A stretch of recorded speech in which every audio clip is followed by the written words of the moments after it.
Na jana nilimsikiliza binti moja pale, kwa wale mnaofuatilia mliona. Binti amebakwa, mtoto mdogo chini ya miaka 18, mwanafunzi wa form 1 kidato cha kwanza. Jibaba zaidi ya miaka 50 limembaka mpaka likampa mimba.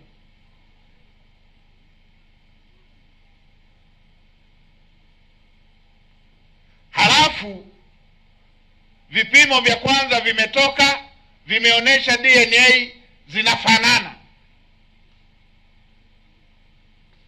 Halafu katika kuendesha kesi eti imeonekana hakuandikwa kwamba ni mwanafunzi. Ngoja nifike Lushoto.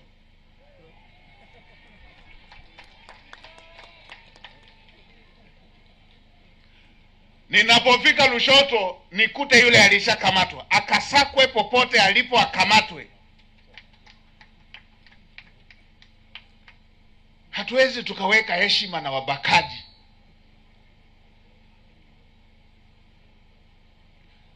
Na afisa elimu wa mkoa, huyo mtoto akimaliza kunyonya, yule mtoto, yule mamake aliyebakwa, mama mtoto aliyebakwa apelekwe shule akaendelee na ndoto yake ya kusoma.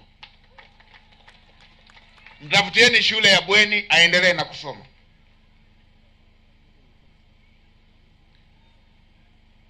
Yule aliyebaka atakipata cha moto. Ninyi mnaoweka wale wanaofanya njama na wabakaji. Kamanda RSO, kamanda wa TAKUKURU, fuatilieni wote waliocheza na hili faili.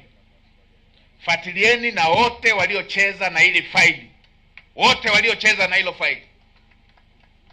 Niliikuta kesi ya aina hiyo pia kule Mwanza. Imechezewa, na shukuru hatua zilishachukuliwa, imerudishwa tena ikaungurume upya. Mna bahati mbaya sana wale wanaopenda vitendo hivi vya kijinga.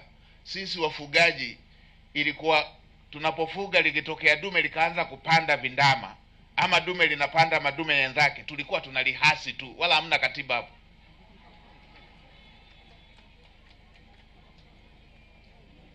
Wala hatukuwa na katiba ya ng'ombe, tulikuwa tunalihasi tu.